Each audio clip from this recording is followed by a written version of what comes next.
I thought $125,000 was our retirement. Turns out it was his startup fund for another woman. My name is Evelyn, I'm 58, and this is how I caught my husband building a second life with my dead husband's inheritance. This wasn't just an affair, it was a financial trap, and I was the target. I was never the kind of woman who snooped. At 58, after losing my first husband, James, to a warehouse fire, I had learned to treasure peace more than suspicion. But that Tuesday morning, standing in our kitchen in suburban Portland, something tugged at me, a tiny, trembling instinct I hadn't felt in decades. It started with a bank statement. Lucas Reed had left for the gym early, kissing my forehead like he always did, whispering something about early client sessions. The mail came just after 7 a.m. and I sorted through it absently. Utility bills, grocery store coupons, and then a thick envelope from First National Bank. My hands didn't shake when I opened it. They should have. Inside were statements for our joint checking account. Normal transactions at first, groceries, gas, the mortgage payment. Then my eyes caught a line that made my breath stop. Venmo transfer, V. Cole Wellness, $850. Then another, Venmo transfer, V. Cole Wellness, $1,200. And another, Venmo transfer, V. Cole Wellness, $2,400. My heart didn't race, it stopped, then restarted with a heavy, deliberate thud. Lucas Reed had told me he was investing in a gym franchise opportunity, that he was paying cash because the owners prefer it that way. He'd shown me pamphlets, talked excitedly about our future, about how this investment would secure our retirement. But these weren't cash transactions. These were digital, traceable, and they totaled over $8,000 in 3 months. I set the statement on the counter, my nursing training kicking in automatically. Document, observe, don't react until you have all the symptoms. For the first 30 seconds, I didn't breathe. My mind, trained by 32 years of emergency room work, shifted into clinical mode. Patient presenting with suspicious financial behavior, history of recent personality changes, prognosis pending further examination. If you saw $8,000 missing, would you confront him immediately or stay quiet like I did? Let me know in the comments. Lucas Reed was 20 years younger than me, a certified personal trainer with an easy smile and the kind of optimism that had once warmed me after years of grief. He'd moved into the craftsman house James and I had spent 25 years paying off, the house that was supposed to be my security, my foundation, the thing that would keep me stable when my arthritis eventually made nursing impossible. What Lucas Reed didn't know was that refinancing had already triggered a legal clock. Apparently, it was also his ticket to something else. I heard his truck pull into the driveway at 6:47 p.m. I was sitting by the window with a cup of chamomile tea, the bank statement folded neatly beside me. Every sound outside made me lift my head. Every set of headlights made my stomach tighten. Lucas Reed walked in smelling faintly of coconut body spray, something he'd never worn before. He leaned down, kissed my cheek, and smiled that same easy smile. "Long day?" I asked. "You know how it is," he said, tossing his gym bag onto the chair. "Client after client. I'm beat."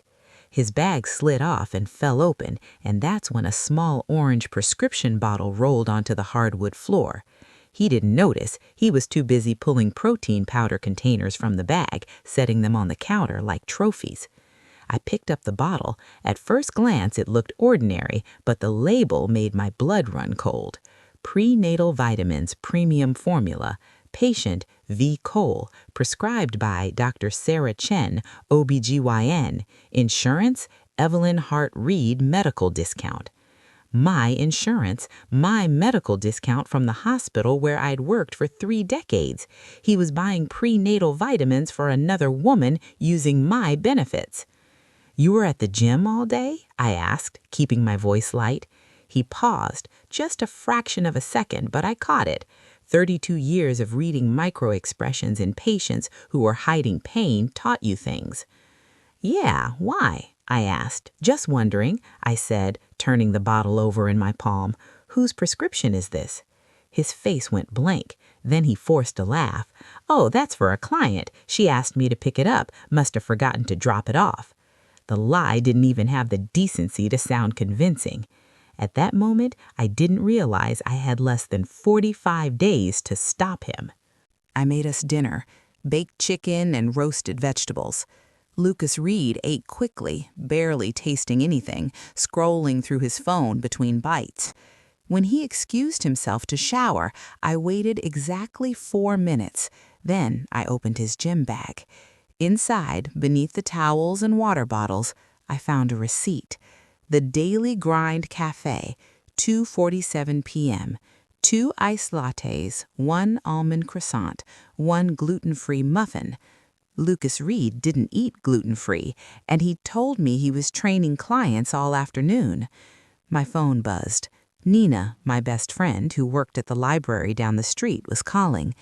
"You sound weird," she said immediately. "I found something," I said quietly. "Good something or lawyer something?" "Lawyer something." She was at my door in 12 minutes. Nina sat at my kitchen table, her reading glasses perched on her nose, examining the bank statement like it was a rare manuscript. She'd helped me through James's death, through the insurance paperwork, through learning to live alone again. She knew numbers. She knew betrayal, too. Her ex-husband had gambled away their retirement fund. "Evelyn," she said slowly, "this isn't just affair money. This is systematic transfer of assets." "I know." "V. Cole Wellness," she murmured, pulling out her phone. "Let me search that."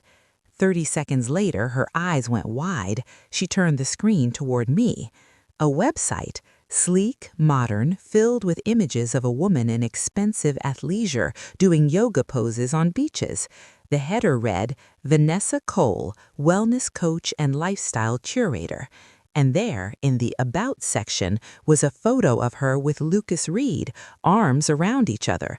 The caption, "My amazing partner in fitness and life, so grateful for this journey together." The post was dated 3 weeks ago. My throat tightened, not from shock. Shock had passed. From certainty. "He's not just cheating," Nina said softly. "He's building a whole second life." I stared at the photo. Vanessa was younger, probably early 30s, with the kind of body that came from hours in the gym and the kind of smile that came from never having buried a husband. Then Nina scrolled down. Another post. This one made my blood run cold. "Exciting news. My new wellness center is almost ready to open, thanks to my investor and partner for believing in this dream. Grand opening in 60 days. 60 days. The same timeline Lucas Reed had been pushing me about refinancing the house. "Evelyn," Nina whispered, "he's not investing in a gym franchise. He's investing in her business with your money.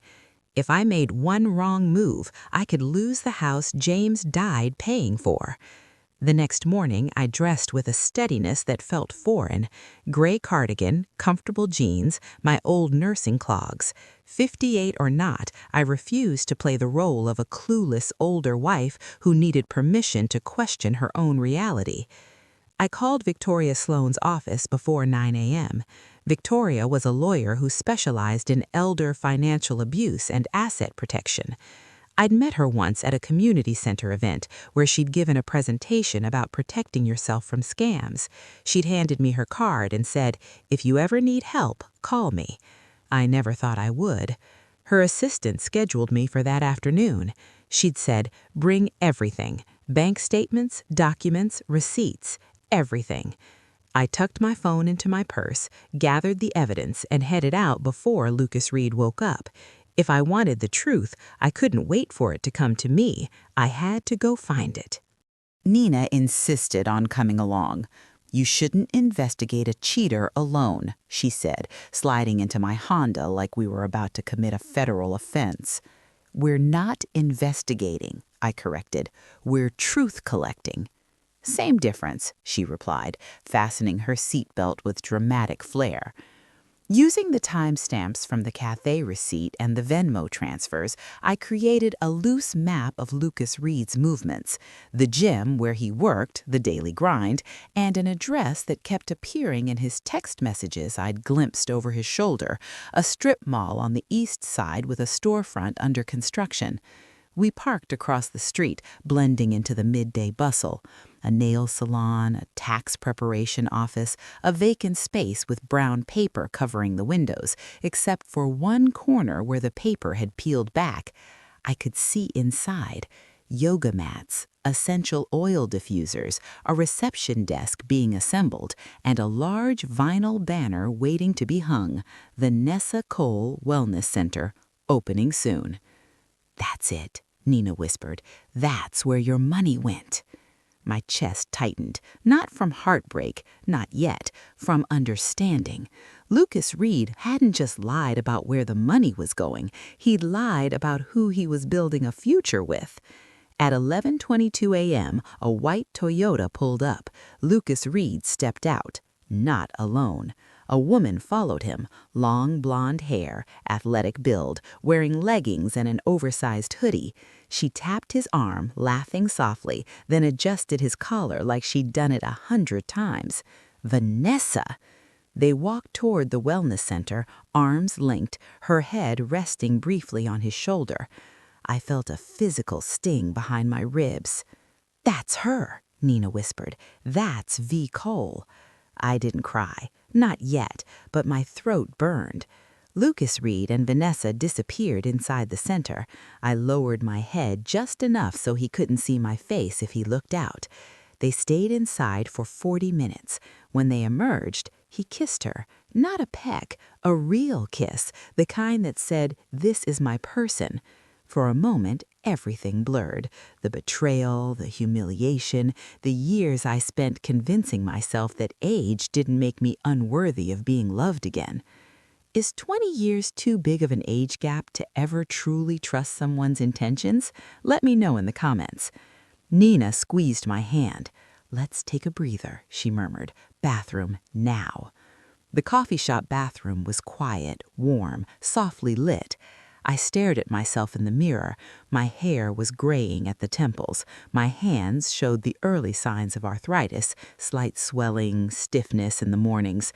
My face had lines that Vanessa's didn't. "He didn't cheat because you're older," she said gently. "He cheated because he's selfish." I pressed my fingertips to the counter. James adored me until the day he died. I thought maybe I could have that kind of loyalty twice in one lifetime. You still can, just not with him. A single tear fell. One. I wiped it away quickly. Then my phone buzzed. A confirmation email from Victoria Sloane's office. "Appointment confirmed, 3 p.m. today. Please bring all documentation." A spark ignited in me, not anger, not vengeance, just clarity. I lifted my chin. I said, "We're done crying. It's time to document." Victoria Sloane's office was in a modest building near the county courthouse. No marble lobbies or gilded elevators, just clean, professional, competent, exactly what I needed. She greeted us herself, a woman in her early 50s with kind eyes and a firm handshake. Her presence alone felt like strategy. "Tell me everything," she said, gesturing to the chairs across from her desk. I laid it all out. The bank statements, the Venmo transfers, the prescription bottle with my insurance information, screenshots of Vanessa's Instagram posts, photos I'd taken of them together at the wellness center. Victoria reviewed each piece quietly, her brows lifting slightly as she turned each page. Finally, she looked at me. "Evelyn, I'm going to speak plainly," she said. "Your husband is siphoning marital assets. He's doing it to fund another woman's business, which makes it both infidelity and financial misconduct." I nodded, throat tight. "But there's something else," she continued, pulling out a legal pad. "You said he's been pressuring you to refinance the house." "Yes, he wants to pull out $120,000 in equity, says it's for the gym franchise investment." Victoria's expression darkened. Has he shown you any paperwork from the lender? He said it's still being processed, that I just need to sign when it's ready. She leaned forward. Evelyn, I need you to pull your credit report today, right now. My stomach dropped. Why? Because if he's been forging your signature on loan applications, we're not just dealing with infidelity, we're dealing with identity theft and fraud. Nina grabbed my hand. Victoria opened her laptop and navigated to a credit reporting site. Log in, let's see what we're working with. My fingers trembled as I entered my information. The page loaded, and there it was. Recent credit inquiries. First National Bank Home Equity Line of Credit, $125,000. Pacific Trust Mortgage, refinance application, $180,000. Western Financial, personal loan, $45,000. I didn't apply for any of these, I whispered. Victoria's jaw tightened. He did, using your information, and if any of these go through, you'll be liable for the debt. The room tilted. Nina steadied me. Can we stop it? I asked. Yes, Victoria said firmly, but we need to move fast. I'm filing for an emergency restraining order on your assets. We'll freeze everything, bank accounts, credit, property. He won't be able to touch anything. How long do we have? She checked the applications. The refinance is scheduled to close in 45 days. We need to act now. I didn't confront Lucas Reed that night. Victoria had been clear, information first, emotion later. But I needed him to feel comfortable, confident, still in control. So when he came home from the gym, I told him I'd been thinking. About what? He asked, pulling a protein shake from the fridge. About the refinance, I said carefully. I think maybe we should do it. His eyes lit up. Really? Really, I want us to invest together, build something. He crossed the room and pulled me into a hug. You won't regret this, Ev, I promise. James would have wanted you to be taken care of, and this investment is the only way. This is going to change everything for us. The words hit me like a slap. Using James's nunnery to manipulate me into signing away the house he'd worked himself to death to provide. Us. The word tasted like ash. When do I need to sign? I asked. The papers should be ready in 2 weeks. I'll bring them home. Perfect, I said, offering a soft smile. What he didn't know was that in 2 weeks he wouldn't have access to anything. Not the house, not the accounts, not me. The next morning, Evan showed up at my door. My 17-year-old grandson had been staying with me part-time while his parents navigated their own messy divorce. He was tall, quiet, with James's dark eyes and gentle nature. "Grandma, you okay?" he asked, dropping his backpack by the door. "You seem different." I poured him orange juice and sat down. "Evan, I need to tell you something, but I need you to keep it between us for now." He nodded, serious. I told him everything, not the graphic details, but the truth. Lucas Reed was lying. He was stealing. He was planning to take the house, the money, everything I had. Evan's face went red. "Are you serious? What are you going to do?" "I'm going to stop him," I said calmly, legally, the right way. He stared at me for a long moment. Then something shifted in his expression. "Grandma, I want to help." "Evan?" "No, listen, I can keep track of when he leaves, where he goes. I can take photos if you need them. I want to help you." My throat tightened. "This isn't your responsibility." "You took me in when Mom and Dad split up," he said quietly. "You gave me stability when everything else was falling apart. Let me do this." I squeezed his hand. "Okay, but carefully and safely." He grinned. "I'm James Hart's grandson. Careful is in my DNA." Over the next 2 weeks, Evan became my quiet partner in documentation. He tracked Lucas Reed's schedule, he snapped discreet photos when Lucas Reed met Vanessa at the wellness center, he even managed to record a conversation where Lucas Reed told Vanessa, "Once the refinance goes through, we'll have everything we need to expand. She has no idea." Every piece of evidence went into a folder. I labeled it like a patient file.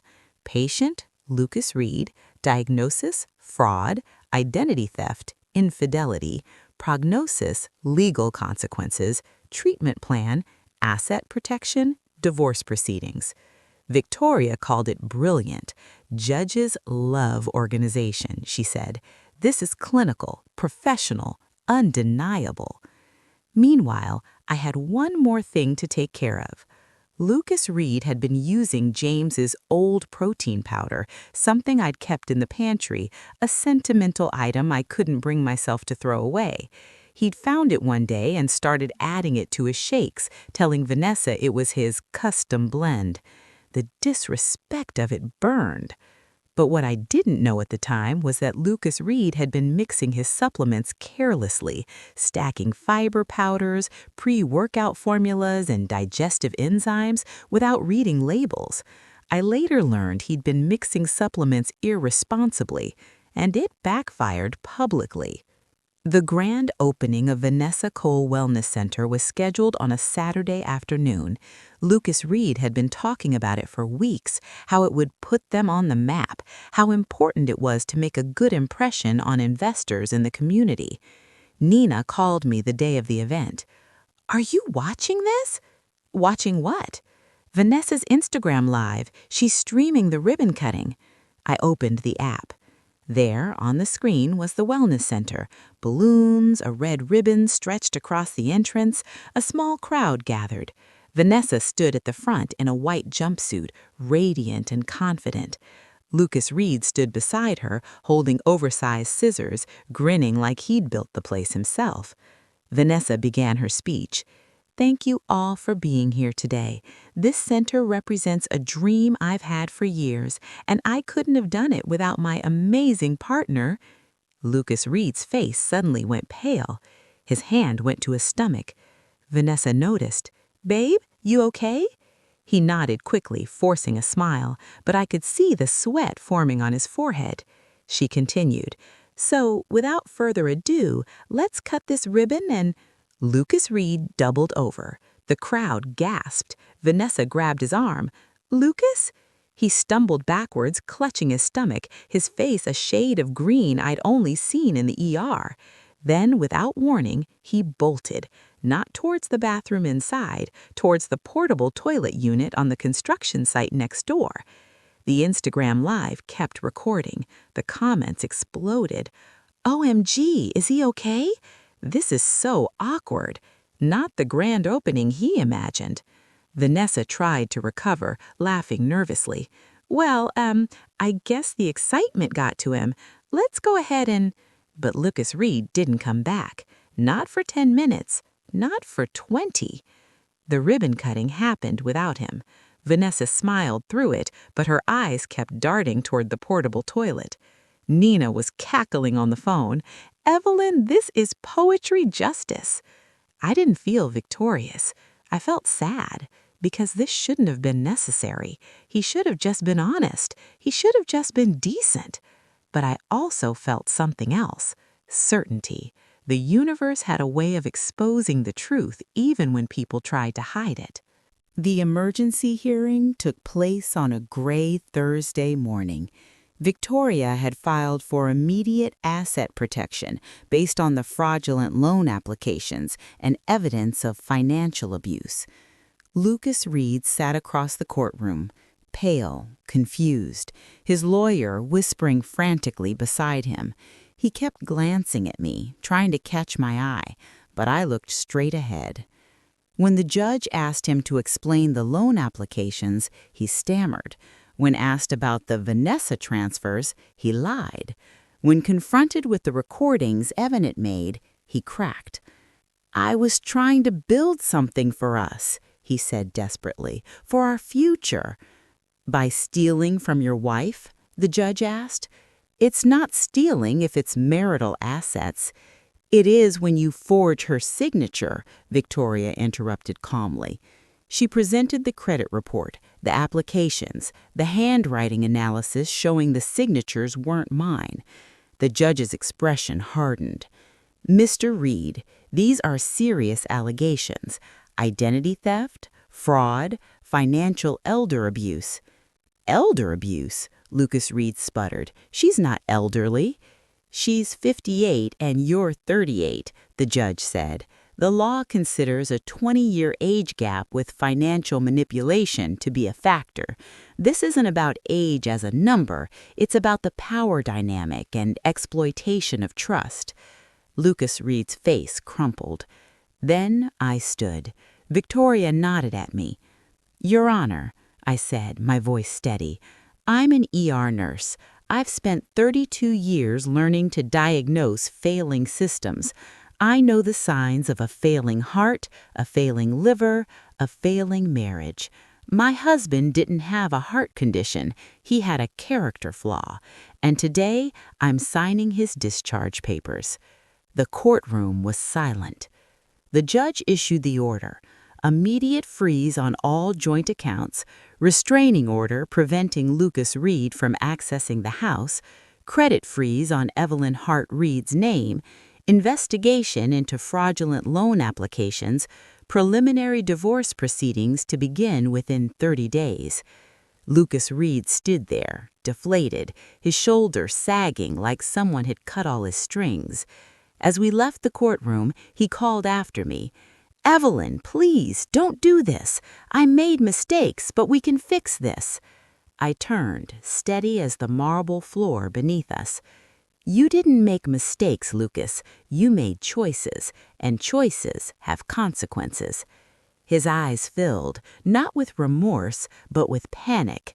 That was when I finally understood. Some people don't fear losing love. They fear access.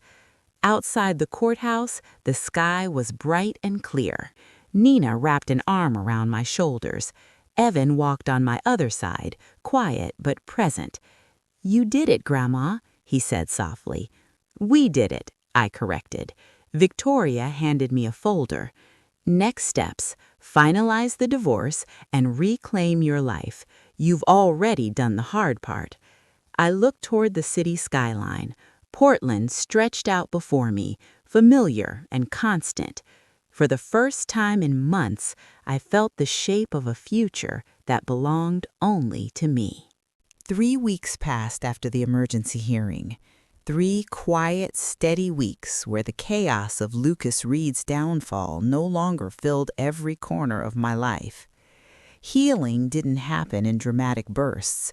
It came in small, deliberate choices. The first choice was reclaiming the house. I changed the locks, rearranged the furniture, took down the photos of us together and replaced them with pictures of James, of Evan, of Nina and me laughing at the library fundraiser. The second choice was joining the community garden. It was Nina's idea. You need to get out of your head, she'd said, and into some dirt. So on a Saturday morning, I showed up at Riverside Park with gardening gloves and a hesitant optimism. That's where I met Henry Wallace. He was kneeling beside a bed of tomatoes, his hands dark with soil, his silver hair catching the morning light. When he looked up and smiled, something in my chest loosened. First time? He asked. Is it that obvious? Only because you're holding the gloves like they might bite you. I laughed. Actually laughed. We worked side by side for 2 hours, talking about gardening, about loss, about the strange courage it takes to start over when the world expects you to stay the same. My wife passed 4 years ago, he said quietly, tucking a tomato plant into the soil. Cancer. I thought I'd never want to try again, but then I realized loneliness isn't loyalty. His words settled into me like seeds. When we finished, he walked me to my car. If you ever want company for the farmer's market on Sundays, he said, I'd be honored. I didn't say yes, but I didn't say no either. Some doors deserve to stay half open. That evening, Evan came over for dinner. We made spaghetti together, and he told me about a girl at school he liked, about his college applications, about his fear of turning into his parents. "You won't," I said firmly, "because you're learning something they didn't, that love shouldn't cost your dignity at any age." He looked at me with James's eyes. "You taught me that, Grandma, by not letting Lucas Reed get away with it." My throat tightened.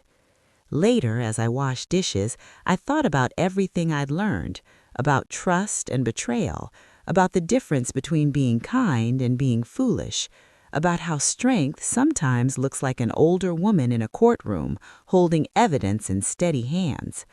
I thought about the people who tried to tell me I was overreacting, that I should be grateful Lucas Reed wanted me at all, about the voices, internal and external, that whispered, "You're too old to start over."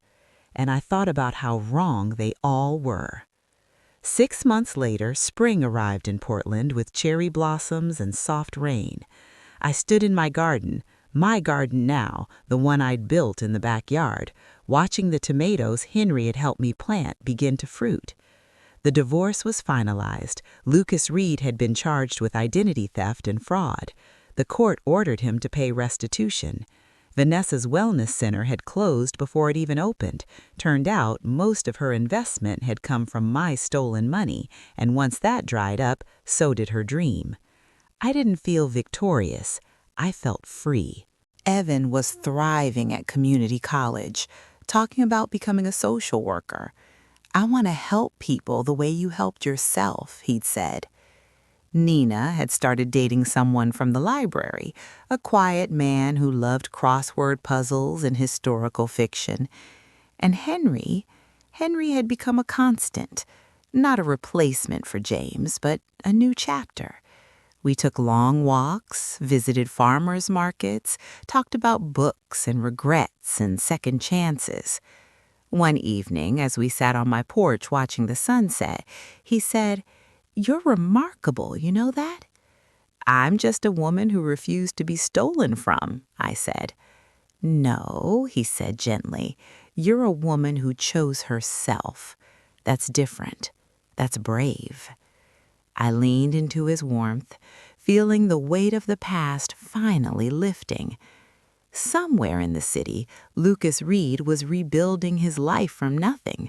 Somewhere, Vanessa was probably finding a new target. And somewhere, another woman was discovering bank statements that didn't add up, finding prescriptions that didn't make sense, feeling that small, trembling instinct that something wasn't right. I hoped she listened to it. I hoped she chose herself, too. Because at 58, or any age, you deserve a love that doesn't cost you everything. You deserve a partner who builds with you, not off of you. You deserve the truth. And sometimes the bravest thing you can do is fight for it. If you've ever doubted your instincts or ignored a red flag, let me know in the comments. You're not alone here. Every day, people face betrayal, manipulation, and moments where they have to choose between peace and truth. Subscribe to the Truth Diary stories for more real accounts of courage, justice, and the decisions that change lives. These stories matter. Share them to help others recognize the signs, trust their instincts, and know they deserve better. Because the truth is powerful, and your story might be the one that saves someone else.